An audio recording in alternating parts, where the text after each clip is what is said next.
brighter than the one that started it all, who brought to Canada in 1947 our first world gold medal in skating, Barbara Ann Scott.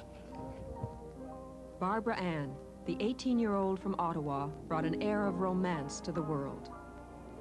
A blonde, athletic beauty who captured the hearts of every Canadian and millions throughout the world. She became the cover girl of magazines like Time, Maclean's, and Life. Barbara Ann Scott won 2 world gold medals and captured the Olympic gold medal in 1948.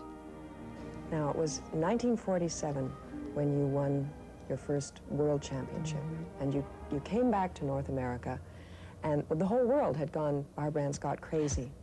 How did that make you feel? Very happy, very humble, really, that anybody would take that much interest. And as I've said before, I think it was because it was after the war. People were looking for something to be happy about, and we hadn't had world competitions during the war, so this was the first time back.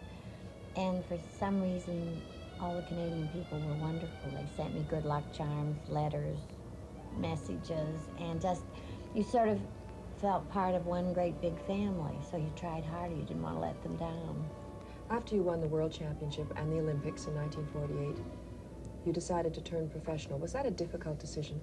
It really was, because I had in my mind that I wanted to get married and live in the little white house with the picket fence and all that sort of thing, and I wanted to go to McGill and take their homemaker's course, domestic science. But friends of my father's, 2 lawyers and textile man Herbie Caldwell and a banker, said, why don't you turn professional? You should do something with this. We'll look after you, because neither my mother nor myself were business people, and you can give part of your earnings to crippled children. I was very concerned with crippled children. So I did turn professional, and I never signed a contract. They did everything for me, and it was very interesting. But for a homebody, show business isn't the greatest thing, because you're in a wardrobe trunk and you're traveling from city to city, and it's a hard life, and some people love it, but I didn't, so I was very glad to finish up.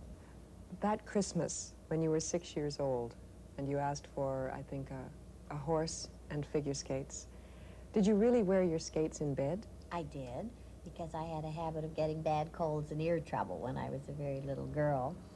And I was running a fever, and Santa Claus brought my skates, so I put them on and had one foot hanging out under the covers with my skates on.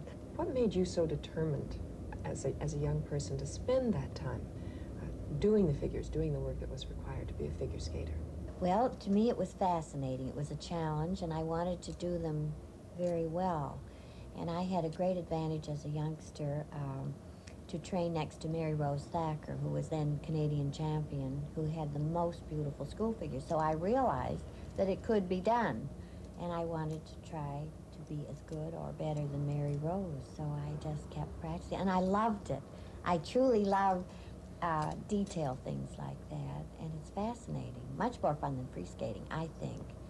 But of course, the youngsters now all seem to want to jump and spin and join ice shows, which is fine, but if you want to be a competitive figure skater, I think you should do figures.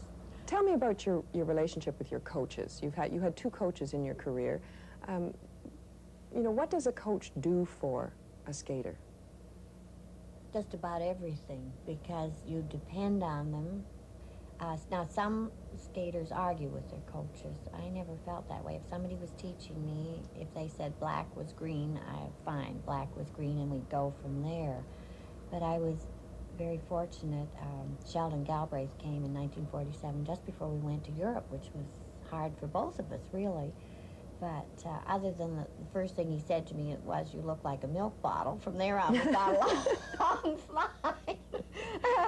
But he has such a great way of teaching. Very calm, never gets excited, never hurries, always figures everything out, and had tremendous knowledge of figure skating, which he knows how to impart to the pupil. And when you're under stress and strain, it's very good to have somebody calm, knows just what you should do. And learned all the angles. For instance, some of the skaters in Europe that were used to, as we all were from North America, indoor skating, they would, if they were going to do, we'll say a 3-change-3, they would mark their first 3 by somebody in the audience standing. They all stood around ringside. But then, when you get to the other 3, that person may have moved. So then you were really in a mess. So things like that, Sheldon figured out immediately that you use no moving objects or anything like that to help you. And he was good when it was cold or windy. He would teach you how to kind of bank into the wind. And This has come out of mothballs. retirement. Yes, yes. I mean, this was the Barbara Ann Scott doll. I haven't seen one for years. Yes. This one was bought in Winnipeg, I understand. Yes. Isn't that something? Well, that's funny to see. I don't think I ever had one, as a matter of fact. I think... But millions of Canadian girls had them. If you could go over this territory again and do it all over again, would you be a skater? Was it worth it all? It was to me. I enjoyed it. I liked the training very much. I didn't like show business so much, but I enjoyed training, and I enjoyed competing. I like to compete at anything.